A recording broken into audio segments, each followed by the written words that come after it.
Welcome into another one-on-one session here at OKPreps Media Day. I'm Michael Knight, standing here with Carl Albert, running back Rabbit Taylor. Rabbit, let's start there with your name. I know your name's Dadrion. You go by Rabbit. Everybody calls you Rabbit. Where does the Rabbit nickname come from? When I moved down here from Georgia, I started playing football with this team called the Lightning. And I was by far, I played upper age group because my mom knew some guy from the military, so he had a team, like 8th grader, so I was playing up. And we were out there running, and he was like, no one can catch this guy. And after practice, they were talking about, like, we're going to call you Rabbit because it's impossible to catch a rabbit on foot. So that's how I got the name. Well, it was next to impossible to catch Rabbit Taylor last year as Carl Albert won a second straight state championship. Talk about that, where as a sophomore, you had a good season, but you weren't necessarily the focal point of that team. Last year, definitely took more of a role as one of the leaders and one of the playmakers on offense. Talk about last year's state championship run and going after a second title compared to that first one where you're just a sophomore trying to get some playing time. I think to me, it meant a lot more to me because my sophomore year, I got hurt in the championship game, and it was really devastating. But me, myself, as a player, I learned that it's the journey that gets you there and not the last part. So me not playing championship, I wasn't really sad or anything. But this year, it meant a lot more to me because I was a leader on the team. Like you said, sophomore year, I was just a role player, and I was just there because we had Johnny, RT, we had a bunch of big-time players. And this year, it was me and Jason. We were like the dynamic duo at Carl Albert and all that. And I played a big part. I had a really good season. And then in the championship game, I just broke out, and it was like I was in my bag. All right. Now, I see that all the time. Now, for the people watching at home that have no idea what you're talking about when you say you're in your bag, give us an explanation. It's just when you're going real hard, when you're hot, basically, when Steph Curry's shooting 50,000 shots a game and they're all going in. That's how I was feeling. Every time I got the ball, it was big plays happening. That was without a doubt something that happened last year as Carl Albert won a second consecutive state title. You mentioned Jason Taylor.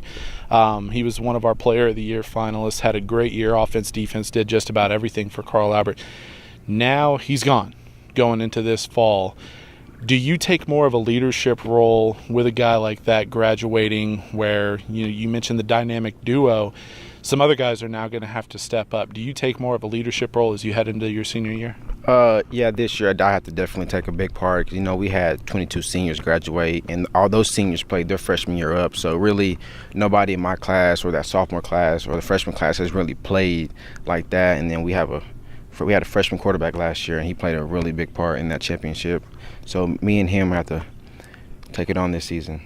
Talk about that, where you're expecting a completely different guy at QB. He gets hurt in the preseason scrimmages, and then you have a freshman step up. And I was there for that first game against Lawton, and that's not an easy team to go on the road and beat.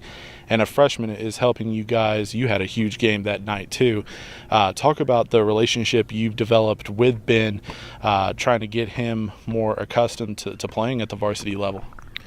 To be honest, if you ask me, I think he was already ready. He had 3 practices up under his belt before he played in that first game. And on the first snap, I can just remember it, going out there, and he caught the ball, and we threw a fade route to Jason. He was just so comfortable. I was mind blown. I thought he was just going to be back there jittering the ball, maybe fumbled. But that home game, he was just comfortable. All season, he never really panicked. He knew that he was a role player and that he wasn't going to be that player like Johnny, just to run the ball and lead us. He knew that he had players around him, and he knew how to give him the ball. So I think he's going to be a really big part of our season this year. All right, let's talk about the schools. It's obviously a very busy time, spring and summer coming up, colleges going all over the country, especially here in Oklahoma with a lot of talented players. Talk about some of the schools that have been in to see you, who's recruiting you the most, and just give us an overall update on your recruitment. Well, currently right now, I think I hold about 6 offers: Air Force, Army, Stephen F. Austin, Utah State. I know I'm forgetting somebody. Well, anyways, I have a bunch of schools. I have OSU coming to practice. I've had Missouri, Tulsa, like I think I've had like 20 plus schools come down and talk to me. So really, right now I have all of them talk to me. I think the one that told me heaviest right now is OSU and Syracuse, stuff like that. Any big plans this summer as far as camps, visits, things like that? Any plans that you've already nailed down? For sure I'm headed there.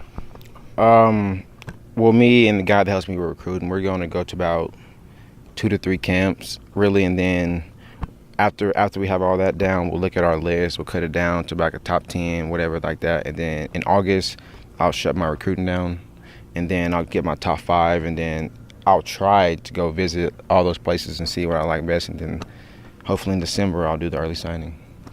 Now, going into this fall, you guys are back-to-back champs. You have some returning guys coming back. Again, we mentioned, some of the guys you replaced, like a Jason Taylor. What has to happen for Carl Albert to go after that third straight state championship? We have a lot of young guys, mostly all the guys that play during bench class, freshmen, and then we have a couple sophomores that play like safety now. But really, we're faster than last year's team. But last year's team was bigger, stronger. So really, we're just gonna have to all play together as one. There can't be no me or you or I, none of that stuff. We're all gonna have to play 4 quarters together and bust our butts. Now, finally, are you a superstitious guy at all? Do you have any pregame rituals? I'd say yes and no. But before every game, the guys, when Coach Corley leaves the locker room, because he doesn't like us playing around before the game, because he doesn't think we're ready and all that. But we rap and we dance the songs in the locker room. It's fun. Hey, you know what? It's worked the last couple of years. Yeah, so if it ain't broke, don't fix it. It's worked the last couple of years for Carl Albert. We'll see if they can add a third straight state championship this fall for Rabbit. I'm Michael, and this has been another one-on-one session here at OKPreps Media Day.